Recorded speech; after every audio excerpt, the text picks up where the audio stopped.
Si chiama febbre dell'oro, Giacomo.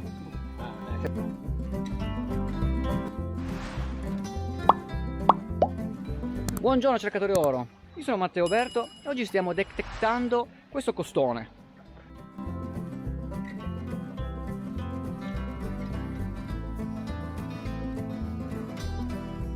In particolare questo costone è costituito di un deposito probabilmente fluvio-glaciale, un deposito quindi fluviale in quanto è costituito da ciottoli molto alterati, si distruggono anche al tatto. Inoltre la matrice, cioè semplicemente la sabbia lachiale che si trova tra i ciottoli, è molto alterata, ha un colore circa rossiccio, è un luogo ottimo per cercare le pepite e Giacomo ha già trovato la sua prima pepita della giornata.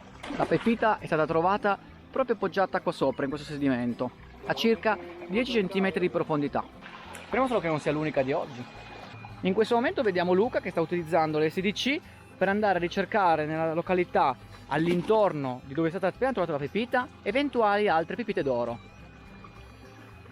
Per fortuna queste pepite hanno un peso che è sopra al livello soglia di 1/10 di grammo. Sono facilmente detectabili con questo strumento. Un SDC 2300 della MyLab, uno strumento quanto costoso quanto performante nel nostro contesto italiano. Molti pensano che in Italia l'oro non si possa trovare come si trova in Australia. Certo, sono due contesti molto diversi, ma noi abbiamo dimostrato già in questo video come in altri che in realtà queste macchine sono molto performanti anche nel contesto italiano. Il problema è come sempre cercare il dove posizionare queste macchine e successivamente capire il come utilizzare questi strumenti. In questo momento abbiamo questo costone eroso a causa dell'ultima piena e la nostra ipotesi è che le pagliuzze si trovino vicino ai massi di maggiore dimensione e di conseguenza stiamo approfondendo proprio queste località. Purtroppo oggi abbiamo solamente un detector, il detector di Giacomo. Non ci aspettavamo di trovare una pepita. S10300, la MyLab è un metal detector pulse induction.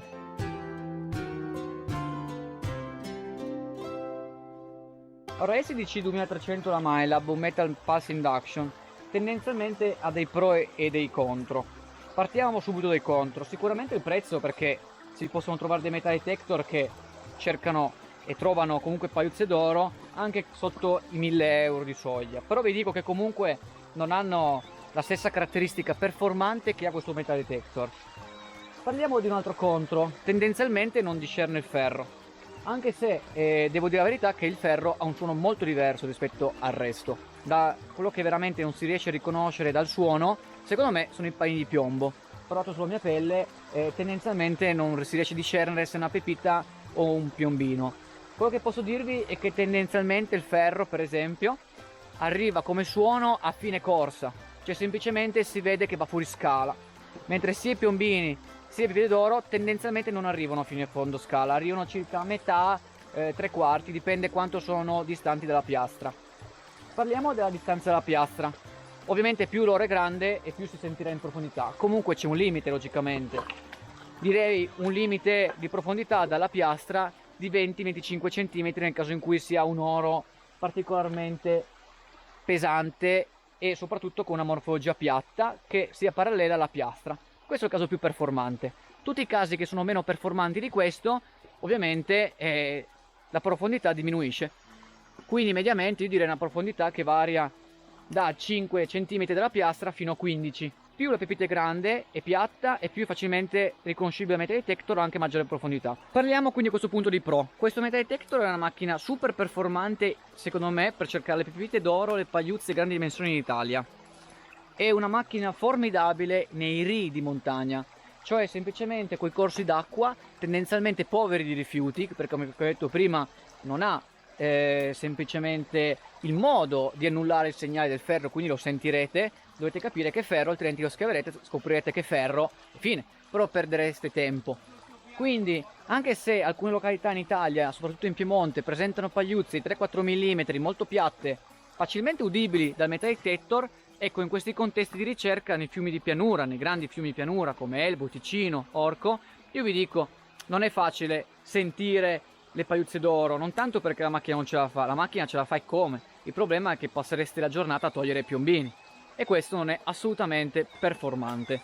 Invece, nei contesti montani, dove ci sono le fessure per esempio, oppure i costoni come proprio è successo stamattina. Ecco, questa macchina secondo me è il suo ambiente di ricerca preferito. Allora, qua volevo farvi vedere questo aspetto insomma interessante. Voglio farvi vedere come la diversa litologia, cioè semplicemente la tipologia di roccia, influenza pesantemente il fatto di trovare trappole o meno all'interno del fiume. Dovete pensare intanto che le rocce vengono alterate in maniera diversa le une rispetto alle altre, in quanto alcune sono più dure e altre invece sono più morbide all'erosione. Quindi quelle più morbide vengono erose più facilmente e più velocemente nel tempo, quelle invece più dure, soprattutto ricche in quarzo, vengono erose più lentamente. Le fessure all'interno delle rocce ricche in quarzo sono quelle che durano di più e di conseguenza tendono anche a essere quelle più ricche d'oro. Da monte verso valle, all'incentro dell'inquadratura c'è quel costone che in realtà, come vedete, è un livello circa spesso mezzo metro di una roccia molto ricca in quarzo. È affiorante, poco arrotondata, sopra cambia la roccia, diventa un micascisto. Vedete come il micascisto, adesso lo sto inquadrando al centro, è molto più alterato, poche fessure in quanto viene eroso facilmente. Proseguiamo l'alveo verso valle. Qui il banco composto da roccia ricca in quarzo prosegue secondo la sua direzione. Lo riprendiamo da sinistra, vedete, prosegue la sua direzione, sempre in centro della schermata.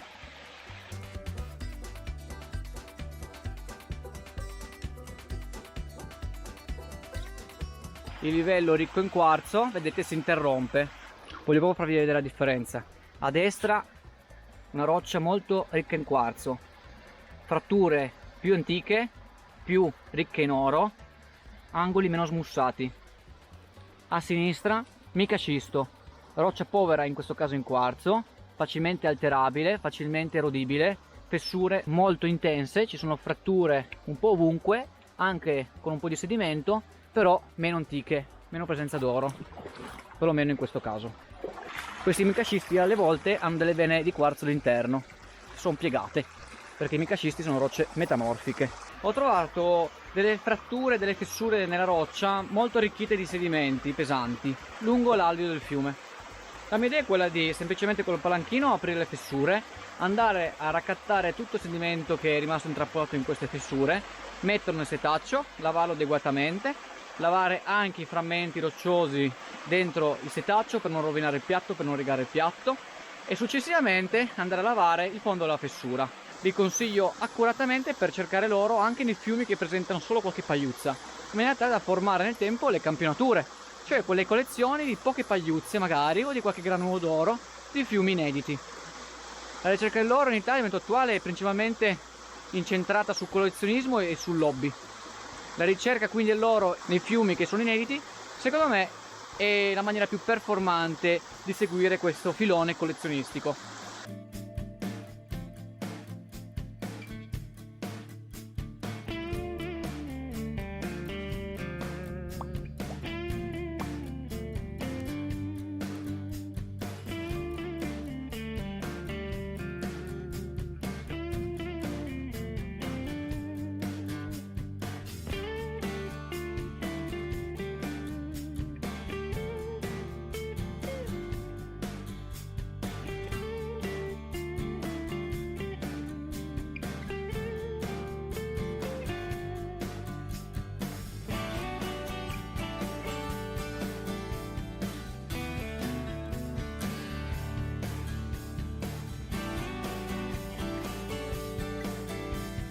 Allora siamo arrivati già a un buon punto, ho lavato la fessura, ho estratto tutto il sedimento che era facilmente accessibile, anche quello negli angoli. Ricordate che le pepite possono nascondersi negli angoli delle fessure.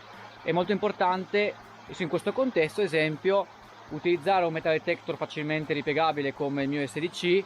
Si lascia nello zaino, in questi momenti quando le fessure sono praticamente alla fine si può utilizzare il metal detector per una passata conclusiva per vedere se è rimasta qualche pepita incastrata negli angoli. Comunque ci sono degli strumentini anche per pulire gli angoli più facilmente. In alternativa il metal detector si può utilizzare nelle fasi preliminari. In un tratto di alveo in cui semplicemente ci sono tante fessure si può discernere quali contengono minerali pesanti o anche solo rifiuti antropici.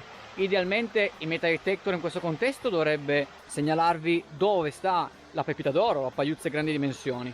però spesso le fessure sono ortogonali rispetto al fiume. Cosa significa? Che le pepite, le pagliuzze, soprattutto quelle più piatte, sono poste in una maniera a coltello rispetto alla piastra. Questo è un caso non molto utile, anzi un caso abbastanza in cui perdete sia profondità che sensibilità dello strumento. In questo contesto è fondamentale ovviamente utilizzare metal detector per il ritrovamento di questi granuli pagliuzze d'oro, però è anche vero che talvolta nel mio caso è successo che sentisse un piombino e di conseguenza il suono non risulta chiaro rispetto a una pepita, si scava con l'idea di trovare una pepita, non si trova vista, quindi tutto il sedimento si mette nel piatto in attesa del lavaggio. Magari si scopre che era un piombino, però nelle fessure in cui ci sono rifiuti antropici pesanti come esempio piombini o ferro è anche possibile trovare a volte dell'oro, e quindi quella fessura potenzialmente era una fessura molto ricca di minerali pesanti, tra cui l'oro. In questo contesto il metal detector è più uno strumento che si può paragonare a un segugio, cioè indica le fessure migliori potenzialmente che hanno accumulato maggior oro, anche se magari il segnale non era direttamente oro, bensì era semplicemente un rifiuto metallico. Questo ovviamente ha, a parer mio, comunque un limite, che semplicemente se il fiume risulta essere troppo ricco di rifiuti inizia a essere complicato l'utilizzo metal detector. Quindi nel mio caso io cerco di utilizzare metal detector solo nelle condizioni più performanti, soprattutto quelle in cui sono dei rii di montagna come questo in cui mi trovo adesso, dove affiora lungo l'alveo il substrato roccioso, l'oro va a essere intrappolato nelle fessure. Tendenzialmente le fessure non sono molto profonde, dai pochi centimetri a una decina di centimetri, ci sono eccezioni ovviamente, però in questo contesto vi dico è così, e di conseguenza ho tutta la profondità che mi serve dello strumento.